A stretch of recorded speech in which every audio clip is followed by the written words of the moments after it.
تو اسلام نے اس پہ کوئی زبردستی نہیں کی ہے. جب اسلامی حکومت قائم ہوتی ہے دو چیزوں پہ زبردستی ہوتی ہے, سمجھ رہے ہیں؟ دو چیزوں میں اسلام کیا کرتا ہے؟ زبردستی. وہ ایسی زبردستی ہے جو غیر مسلم پہ بھی نافذ ہوگی, صرف مسلمانوں پہ نہیں ہوگی. یعنی اس میں اسلام غیر مسلم کو بھی اپنے مذہب پہ چلنے بولو بھائی نہیں دیتا. یعنی اسلام اس کے وجود کو زمین پہ برداشت کرتا ہی نہیں ہے. ایک سودی نظام, سمجھ رہے ہیں؟ دوسرا بے حیائی. اس کے علاوہ جو اسلامی احکام ہیں وہ مسلمان پہ تو زبردستی لاگو ہوں گے, غیر مسلم پہ لاگو نہیں ہوں گے. فقہا نے یہاں تک لکھا ہے کہ غیر مسلم اگر شراب بیچ کے پیسے کماتا ہے اور اس آمدن سے مسلمان کو گفٹ دیتا ہے, ہدیہ دیتا ہے, تو مسلمان کے لیے وہ ہدیہ لینا جائز ہے. حالانکہ وہ تو حرام آمدن سے کما رہا ہے نا, لیکن بھائی وہ اس کے لیے حرام نہیں ہے. ایک مسلمان شراب بیچ کے پیسے کماتا ہے, اس سے آپ کو زمزم خرید کے دیتا ہے, تو وہ زمزم آپ کے لیے حلال ہوگا؟ کیونکہ حرام آمدن سے گفٹ دے رہا ہے نا, وہ حلال نہیں ہے. لیکن یہی کام ایک غیر مسلم کرتا ہے جو شراب بیچ کے آپ کو ہدیہ دیتا ہے, تو وہ آپ کے لیے کیا ہے؟ جائز ہے, اس لیے کہ وہ شراب اس کے مذہب میں حرام نہیں ہے. وہ سور کا بزنس کر رہا ہے, اللہ نہ کرے, وہ سور بیچ کے پیسے کماتا ہے غیر مسلم, تو وہ پیسے آپ کے لیے حلال ہیں کیونکہ اس کے مذہب میں وہ حلال ہیں, تو ہمیں بھی اس کو حلال ہی سمجھنے کا حکم ہے. لیکن اگر یہی کام مسلمان کر رہا ہو تو مسلمان کے لیے یہ ارننگ حلال ہوگی کہ حرام ہوگی؟ حرام. آپ کے لیے اس سے پیسے لینا بھی جائز بولو نا بھائی نہیں ہے. اب یہ ٹیکنیکل بات خوب اچھی طرح سمجھیں کہ دو چیزیں ایسی ہیں جس میں اسلام اس وقت جو لبرلزم ہے نا, جو لبرل سے میری مراد وہ لبرل کی وہ ڈیفینیشن نہیں جو ڈکشنری میں لکھی ہوئی ہے, وہ جو عرف میں جس کو لبرل کہا جاتا ہے, جو مذہب مخالف سمجھے جاتے ہیں. اسلام اور پوری دنیا کا جو اس وقت ٹکراؤ ہے نا, ٹکراؤ وہ دو چیزوں میں ہے, ایک سودی نظام اور دوسرا بے حیائی. میں سمجھا پا رہا ہوں اپنی بات؟ کیونکہ اس کے علاوہ جتنی چیزیں ہیں, دیکھیں یہ دو چیزیں ایسی ہیں جس سے انسانیت تباہ ہوتی ہے, اور اس کے اثرات صرف غیر مسلموں پہ نہیں پڑتے. غیر مسلم یہ کام کریں گے تو مسلمان بھی تباہ ہوں گے اس سے. دیکھو میں ایک مثال دیتا ہوں. غیر مسلم کو اجازت ہے کہ وہ شراب بیچے, لیکن کیا اس کو اجازت ہے کہ مسلمانوں میں شراب کی تبلیغ کرے, وہ ترغیب دے کہ یہ بھی خریدو, یہ بھی خریدو, یہ بھی خریدو؟ یہ اجازت دے گا اسلام؟ نہیں, کیونکہ بھائی تم تو کس مسلمانوں کو کیا کر رہے ہو؟ خراب کر رہے ہو. تو اسی طرح یاد رکھو اسلامی ریاست میں غیر مسلم عورت کو بھی بے پردہ گھومنے کی اجازت نہیں ہے. وہ یہ کہہ سکتی ہے میرے مذہب میں پردہ نہیں ہے, ہم یہ کہیں گے آپ کے مذہب میں نہیں ہے. لیکن عورت جب بے پردہ ہو کے گھومتی ہے تو وہ مردوں کو اپنی طرف مائل کرتی ہے, اس سے معاشرہ خراب ہوتا ہے. یہ اس کے اثرات مسلمانوں پہ بھی پڑیں گے. سمجھ میں آ رہی ہے کہ نہیں آ رہی ہے بات؟ اسلام اس کو اجازت نہیں دے گا کہ آپ بکنی پہن کے گھومیں, آپ چڈیاں پہن کے گھومیں, اجازت نہیں دے گا اسلام اس کو. بھئی اس کے اثرات صرف آپ تک محدود نہیں ہیں, یہ تو متعدی ہو رہے ہیں, یہ تو پھیل رہے ہیں اثرات. آپ مسلمان کو کیوں خراب کر رہے ہو؟ دوسرا سود کا بھی یہی مسئلہ ہے. اگر سودی سسٹم کی اجازت دے دی جائے, اس وقت پوری دنیا کی دولت چند ہاتھوں میں ہے, اور یہ کس وجہ سے ہے؟ سودی نظام کی وجہ سے. کیسے تباہ ہوتا ہے سود کے ذریعے معاشرہ؟ سودی نظام کی وجہ سے. دولت مرتکز ہوتے ہوتے ہوتے ہوتے چند ہاتھوں میں سمٹ جاتی ہے. لوگ اس پہ خوش ہوتے ہیں کہ ہم 1,00,000 روپے بینک میں رکھواتے ہیں. آج کل ریٹ کیا چل رہا ہے بینکوں کا؟ لاکھ پہ کتنا چل رہا ہے بھائی؟ 10%. 1,000 روپے, 1,00,000 پہ 1,000 روپے پر منتھ. چلے فرض کر لیتے ہیں ہو سکتا ہے 2% ہو سکتا ہے 1% ہو سکتا ہے جتنے بھی ہو. میں تو مثال دیتا ہوں نا, آپ کلپ نہ بنا دینا کہ اس کو ریٹ ہی نہیں پتا سود کا ریٹ کیا چل رہا ہے مارکیٹ میں. بھائی ایک مثال دی جا رہی ہے, جتنا بھی ہو اصل چیز کو فوکس کرنا چاہیے. اب دیکھیں ہوتا کیا ہے سودی نظام میں, گڑبڑ کیا ہوتی ہے. آپ نے 1,00,000 روپے بینک میں رکھوائے, اپنی محنت کی کمائی, رکشا چلا کے, ٹیکسی چلا کے, انڈے بیچ کے, گولے گنڈے کا کاروبار کر کے, کچھ بھی کر کے آپ نے 1,00,000 روپے بینک میں رکھوائے. 1 مہینے کے بعد آپ کو 1,000 روپے مل رہے ہیں, آپ خوش ہو رہے ہیں, بیٹھے بیٹھے بغیر کسی محنت کے مجھے 1,000 روپے مل گئے. یہ آپ کی بے وقوفی ہے. ہوتا یہ ہے کہ بینک آپ کے 1,00,000 روپے آگے تاجروں کو دیتا ہے جو ارب پتی تاجر ہیں, ان کو فری پھوکٹ میں کسی محنت کے بغیر اربوں روپے کا قرضہ بینک سے مل جاتا ہے. یہ ان کا اپنا نہیں ہوتا کہ باپ دادا سے وراثت ملی ہو یا محنت کرتے کرتے یہاں تک پہنچے ہو. وہ چند ڈاکومنٹ شو کراتے ہیں کہ ہم یہ ادا کرنے کی صلاحیت رکھتے ہیں. وہ ڈاکومنٹ کبھی کسی کی جائیداد اپنے نام کروا کے بھی ہو سکتا ہے فیک. وہ ایک دم اتنے بڑے سرمایہ کے مالک بن جاتے ہیں. جب اتنا زیادہ سرمایہ ان کے پاس کسی نیچرل تجارت کے بغیر, یعنی کوئی محنت یا ویسے ہی کوئی نا ایک پروسیس ہو اس کے بغیر, یعنی کہ کوئی پروفٹ ہوا تھا تو اس میں ان کو اتنا حصہ ملا تھا, بیٹھے بیٹھے ان کے پاس چند آدمیوں کے پاس اربوں روپے آ جاتے ہیں. وہ اربوں روپے سے ملے لگا لیتا ہے, فیکٹریاں لگا لیتے ہیں. ایک میں مثال دیتا ہوں, اس نے بیکری کے لیے بیکری کا سامان بنانا شروع کیا, ایک ڈبل روٹی کی فیکٹری لگائی اس نے, ڈبل روٹی بنتی ہے اس میں, بھٹی کہہ لیں یا جو بھی کہہ لیں. اب آپ یہ سمجھیں کہ یہ اتنے سارے لوگ, 1,00,000 اس نے رکھوائے, 50,000 بینک میں اس نے رکھوائے, 2,00,000 اس نے رکھوائے, یہ سارا سرمایہ کا ایک بہت بڑا حصہ نکل کے 2-4 ہاتھوں میں جاتا ہے جو آپ کی خون پسینے کی کمائی ہوتی ہے. میں سمجھا پا رہا ہوں اپنی بات؟ آگے چلیں. لاکھوں کروڑوں روپے ایک آدمی کے ہاتھ میں آ گئے. وہ جب بریڈ بنائے گا تو اس کو پتا ہے کہ 1,00,000 پہ بینک کلائنٹ کو 1,000 دے رہا ہے تو مجھ سے 1,00,000 پہ 2,000 لے گا نا. کیا خیال ہے بھائی؟ تاکہ 1,000 ادھر دے اور 1,000 اس کی بچت ہو. اچھا بینک بھی تیل بیچ رہا ہے بیٹھ کے, اس کا کوئی بزنس نہیں ہے. اس نے کیا کیا, ادھر کا پیسہ لے کے ادھر پکڑایا, ادھر سے اتنے لیے, ادھر آپ کو اتنے پارسل کر دیے. اس کا بھی وہ بھی بیٹھ کے کیا کر رہا ہے, کوئی کام نہیں ہے اس کا, کوئی بزنس نہیں ہے, کوئی محنت نہیں ہے. ادھر سے پیسہ وہاں پارسل, ٹھیک ہے نا, ادھر سے اتنا پروفٹ, ادھر سے آپ کو اتنا پروفٹ دیا, اپنی اتنی بچت. یہ ہے اس کا کام. لوگ کہتے ہیں یہ بھی تو محنت لگتی ہے نا عمارت, تو محنت تو چوری میں بھی لگتی ہے. محنت صرف محنت ہی نہیں ہوتی, محنت کس چیز پہ محنت کر رہا ہے, کر کیا رہا ہے اس پیسوں سے. ایک رکشہ چلا رہا ہے, ریڑھی لگا رہا ہے, گڑا کھود رہا ہے, یا کوئی کاروبار کر رہا ہے, کوئی چیز خرید کے آگے بیچ رہا ہے, کچھ بھی نہیں کر رہا, وہ صرف تیل بیچ رہا ہے بیٹھ کے. تیل بھی نہیں بیچ رہا, وہ بھی بیچ رہا ہوتا تو ہم کہتے چلو کچھ کر رہا ہے.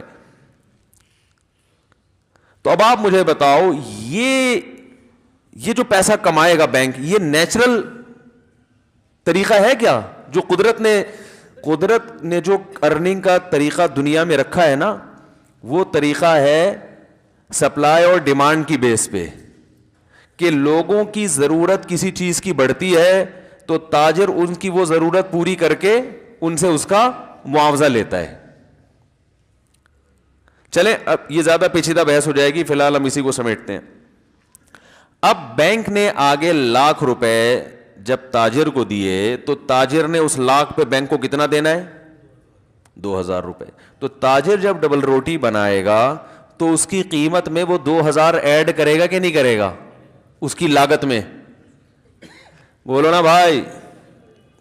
تو تاجر جب بریڈ مارکیٹ میں پھینکے گا تو جتنے کی بریڈ ہوگی اس میں وہ پیسہ جو اس نے سود کی مد میں بینک کو دینا ہے وہ ایڈ کر کے دے گا کہ نہیں دے گا؟ تو بریڈ کی قیمت مارکیٹ میں بڑھے گی کہ نہیں بڑھے گی؟ جب ڈبل روٹی کی قیمت مارکیٹ میں بڑھے گی تو آپ نے جو بینک سے 1,00,000 روپے دے کے 1,000 روپے اضافی لیا تھا, وہ اضافی آپ کا ڈبل روٹی میں نکل گیا کہ نہیں نکل گیا؟ کیا ہو رہا ہے میرے بھائی, سمجھ میں نہیں آ رہی بات؟ تو چیزوں کی جو قیمتیں ہیں نا اتنی اسپیڈ سے بڑھیں گی کہ آپ کا وہ پروفٹ ادھر کے بجائے صابن خریدنے میں, سرف کے ڈبے خرید, کیونکہ یہ بڑی بڑی فیکٹریاں جتنی ہیں ان کے کوئی باپ دادا سے ان کو وراثت میں نہیں ملی ہوتی, کوئی ان کی محنت نہیں ہے, انہوں نے بینکوں سے ایک دم اتنا پیسہ اٹھا کے فیکٹری لگائی, مل لگائی, اور دھڑا دھڑ سارا سب جتنے لوگ ہیں نا, آپ دیکھیں نہیں آج کل جو بڑے بڑے شاپنگ مال بن رہے ہیں, ایک دکاندار بیچارہ باپ دادا سے وہ تجارت کرتا آ رہا ہے, 400 سال ہو گئے, وہ پرچون کی ایک دکان سے 5 دکانیں بنا سکا ہے بیچارہ. اور ایک نیا آدمی جس کے باپ نے کبھی کوئی 5 روپے کا منجن بھی نہیں بیچا ہوتا, وہ ایک دم اتنا بڑا مال بنا لیتا ہے کہ کروڑوں روپے کا سرمایہ بھی اس کے پاس آ جاتا ہے, اور لاکھوں کروڑوں لوگ بھی وہاں سے شاپنگ کرنا شروع کر دیتے ہیں. اور جو گلی محلے کا دکاندار ہے نا, جو بیچارہ ایک باپ دادا سے محنت کرتا آ رہا ہے, وہ اس کی پرچون کی دکان بالآخر ختم ہو جاتی. بہت مشکل ہے میرے بھائی, نہیں آ رہی سمجھ میں؟ ابھی آئے گی اور آئے گی انشاءاللہ. تو یہ جو ہم لوگ یعنی بینکوں میں پیسہ رکھ کے پروفٹ لیتے ہیں, تو یہ پروفٹ نہیں ہوتا میرے بھائی. وہ سارا مہنگائی میں آپ کا, تبھی تو کرنسی دھڑام سے گرتی ہے. لوگ کہتے ہیں یورپ امریکہ میں تو کرنسی نہیں گرتی, ان کے ہاں سودی نظام کے علاوہ اور بہت سی ایسی چیزیں جس میں انہوں نے معیشت کو مینٹین رکھا ہوا ہے. سودی نظام سے تو معیشت خراب ہوتی ہی ہوتی ہے. اس کی مثال ہے جیسے کوئی چرس پینے والا, ہیروئن پینے والا صحت مند ہو, تو ہم ہیروئن کی تعریف نہیں کریں گے, ہم کہیں گے بھائی یہ الگ سے طاقت کے انجیکشن لگوا رہا ہے, ٹھیک ہے نا. ہیروئن سے تو نقصان ہی ہوتا ہے. اب آگے سمجھیں آپ بات کو. بینک اگر یہ کام کرنا شروع کر دے کہ شریعت نے کہا ہے سود پہ نہ دو, مزاربت پہ دو. سود پہ نہ دو, مزاربت. مزاربت کا مطلب یہ ہے کہ ایک آدمی کا پیسہ ہو, دوسرے کی محنت ہو, اور آپ اس سے کہیں تم محنت کر کے جو کچھ کماؤ گے اس میں اتنے فیصد میرا, اتنے فیصد تمہارا. اب اگر یہ سسٹم بینکوں میں آ جائے تو آپ نے 1,00,000 روپے بینک کو دیے, آپ نے کہا مجھے اس پہ 1,000 نہیں چاہیے, تم جتنا اس پہ کماؤ گے مجھے 1% دے دینا بس, ٹھیک ہے, زیادہ بے شک نہیں چاہیے, مجھے کتنا چاہیے. اگر تم نے میرے 1,00,000 پہ 1,00,000 کمایا ہے تو مجھے 1,000 روپے چاہیے. 2,00,000 کمایا تو مجھے, بولتے کیوں نہیں بھائی, آپ کمانے کے بولنے پہ تو کما تھوڑی رہے ہو, لیکن خوش تو بولو نا. 2,00,000 کمائے تو میرا پروفٹ 2,000 ہو جائے گا, 10,00,000 کمائے تو 10,000 ہو جائے گا. پرسنٹیج چاہیے, چاہے وہ 30% ہو, 50% ہو, 1% ہو, پرسنٹیج کے حساب سے شریعت میں ہے نا مزاربت. اب معاملہ کیا ہوگا کہ بینک یہ 1,00,000 روپے جب آگے تاجر کو دے گا تو تاجر سے کہے گا کہ مجھے بھی پرسنٹیج کے حساب سے چاہیے, اس 1,00,000 پہ مجھے 4% چاہیے, جس میں 2% میں کلائنٹ کو دوں گا اور 2 خود رکھوں گا. اب وہ تاجر جب ڈبل روٹی کی فیکٹری لگاتا ہے تو جتنی چاہے بریڈ کی قیمت میں اضافہ کر دے, جتنا اضافہ ہوگا تاجر کا پروفٹ بڑھے گا. تاجر کا جتنا پروفٹ بڑھے گا تو بینک کا پروفٹ بڑھے گا, بینک کا جتنا پروفٹ بڑھے گا تو کلائنٹ کا پروفٹ اسی حساب سے بڑھے گا. تو مارکیٹ میں فیکٹریوں میں جتنی چاہے چیزیں مہنگی ہو جائیں, آپ کا جو پروفٹ کا جو ریشو ہے وہ بھی اسی حساب سے بڑھنا شروع ہو جائے گا. نہیں آ رہی میرے خیال ہے بات. تو یہ جو استحصال ہو رہا ہے نا معاشرے میں, یہ استحصال نہیں ہوگا. اس لیے اسلام نے سود کی اجازت, بولو بھائی, نہیں دی. دوسری بات یہ کہ بینک پیسہ پکڑا کے بے فکر نہیں ہو جائے گا کہ جو آ رہا ہے اٹھ کے بس یہ دیکھا کہ یہ قرضہ لوٹانے کی طاقت رکھتا بھی ہے کہ نہیں رکھتا, یہ اتنا دیکھنا ہے. وہ ایک بزنس کر کے آ رہا ہے, اس میں سب سے پہلے وہ یہ دیکھے گا کہ حلال بزنس کرے, حرام نہ کرے. بات آ رہی ہے سمجھ میں؟ کیونکہ صرف سود حرام تھوڑی ہے, بزنس بھی تو حلال ہونا چاہیے نا.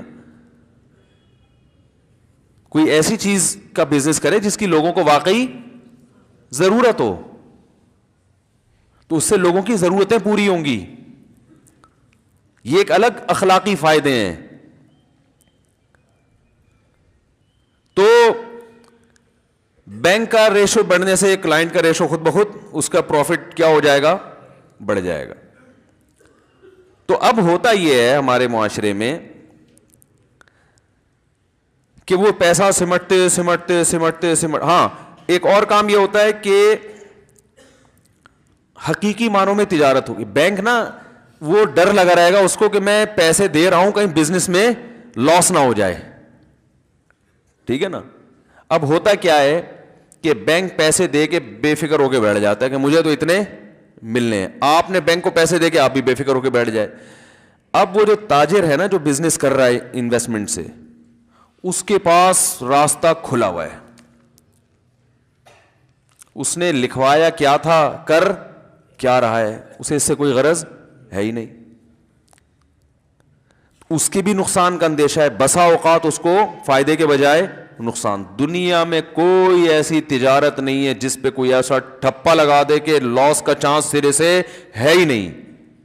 اسٹاک ایکسچینج میں آپ دیکھیں نا کیسی خبریں آ رہی ہوتی ہیں, شیئرز کی قیمت بڑھ رہی ہے, سارے دنیا اٹھا کے اپنا پیسہ اسٹاک ایکسچینج میں ڈالتی ہے, دھڑام سے وہ مارکیٹیں کا دیوالیہ ہونا شروع ہو جاتا ہے.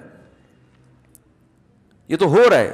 بحریہ ٹاؤن کے ساتھ دیکھ لیں کیا ہوا, ایک دم ہر آدمی بحریہ ٹاؤن بحریہ ٹاؤن بحریہ ٹاؤن. اب جو پلاٹ 36 لاکھ کا تھا وہ 18 پہ آ گیا. اب لوگ انتظار میں بیٹھے ہوئے کہ اے اللہ جب یہ 36 پہ پہنچے گا پتہ نہیں ہماری عمر ہمارا ساتھ دے گی کہ نہیں دے گی. یہ تو ہے, لازمی ہے. یہ تو اللہ تعالیٰ تو قرآن میں فرماتے ہیں یبسط الرزق لمن یشاء ویقدر, جس کے لیے چاہوں گا رزق بڑھا دوں گا, جس کے لیے چاہوں گا تنگ کر دوں گا. آپ نے ایک چیز کو پیسہ بڑھانے کا ذریعہ سمجھا, اسی چیز کو اللہ پیسہ گھٹانے کا ذریعہ بنا دے گا. کتنی تجارتیں دنیا میں آئی ہیں, لوگوں نے کہا ہم ارب پتی بن جائیں گے, وہی تجارتیں لوگوں کو روڈ پہ لانے کا سبب بنی. پہلے تو کھا رہے تھے کچھ, اس سے بھی گئے. تو دنیا کا اصول ہے. تو اس تاجر کا نقصان کیا ہے کہ جب وہ اربوں روپے کا سرمایہ لے کے کوئی فیکٹری لگاتا ہے, مل لگاتا ہے, اور اس کا ہو گیا نقصان, اس کے پاس دینے کی طاقت نہیں ہوتی, اس کے پاس بھاگنے کے علاوہ کوئی آپشن نہیں. وہ کہاں سے دے گا, ناممکن ہے, کیونکہ اس کے باپ کا پیسہ تھوڑی لگا ہوا ہے اس میں. اپنا پیسہ ڈوب جائے انسان بھاگتا نہیں ہے. سمجھ میں آ رہی ہے بات؟ بھاگے گا کیوں بھائی وہ؟ اور جس کا پیسہ ہے وہ لاس میں شرکت گوارا کرے تو بھی نہیں بھاگے گا. وہ کیوں بھاگو بھائی, میرا نقصان, ایگریمنٹ ہوا تھا, پروفٹ ہوگا تو دیں گے, نہیں ہوا تو لاس سارا آپ کا ہے, میرا تھوڑی ہے لاس. وہی وہ نقصان اس لیے نہیں ہوتا عمومی کہ وہ بھی پیسہ دینے سے پہلے کروڑ 100 دفعہ سوچے گا. وہ ذرا بھی اس کو خطرہ ہوگا یہ بندہ کرپٹ ہے, گڑبڑ ہے, تو اس سے ایماندار لوگ مارکیٹ میں آئیں گے. بہت یعنی ایک نیچرل تجارت ہوگی. پیسوں کی جو سرکولیٹ کرے گا وہ نیچرل انداز میں کرے گا, قدرتی انداز میں کرے گا. سمجھ میں آ رہی ہے بات کہ نہیں آ رہی ہے؟ تو اب کیا ہو رہا ہے آپ, اچھا ایک اہم بات یہ بھی ہے کہ جب آپ بینک سے قرضہ لیں گے تو آپ کو یہ ثابت کرنا پڑے گا کہ میں کیوں لے رہا ہوں. دیکھو اسلامک بینکوں میں اور جو کمرشل بینک ہے نا اس میں بڑا فرق کیا ہے. آپ کسی اسلامک بینک میں جائیں نا قرضہ لینے کے لیے, بینک کبھی بھی نہیں دے گا آپ کو. آپ میزان بینک چلے جائیں, بینک اسلامی چلے جائیں, آپ پوچھیں بھائی مجھے پیسہ چاہیے, کہے گا کیا کرنا ہے. آپ یہ کہہ سکتے ہو کہ آپ کو اس سے کیا غرض ہے, کیا کرنا ہے. سودی بینک میں آپ یہ بتانے کے مکلف نہیں ہے. آپ کہ مجھے قرضہ چاہیے, آپ یہ شورٹی لیں کہ میں قرضہ واپس کر سکتا ہوں. کس کام کے لیے چاہیے, اس سے آپ کو غرض کیا ہے. تو اس سے جو پیسوں کی رولنگ ہوگی وہ اسراف میں آئے گی کہ نہیں آئے گی. لیکن جب آپ کسی اسلامک بینک میں جاتے ہیں, آپ کہتے ہیں مجھے 20 لاکھ روپے چاہیے, بینک کہے گا کیا کرنا ہے آپ نے. آپ کو یہ ڈیفائن کرنا پڑے گا کہ میں نے کرنا, آپ کہیں گے میں نے گھر بنانا ہے. بینک کہے گا ٹھیک ہے, کہاں گھر خریدنا ہے, لوکیشن کیا ہے, کیسا گھر ہے وہ آپ ہمیں بتائیں. جب آپ بتائیں گے یہ گھر ہے, یہ محلے وقوع ہے, یہ اس کی تصویریں ہیں, بینک کہے گا ٹھیک ہے 80% میں خرید رہا ہوں, 20% آپ انویسٹ کریں, دونوں مل کے خریدتے ہیں, آدھے سے زیادہ میرا ہوگا اور باقی کس کا, یہ تجارت ہو رہی ہے نا.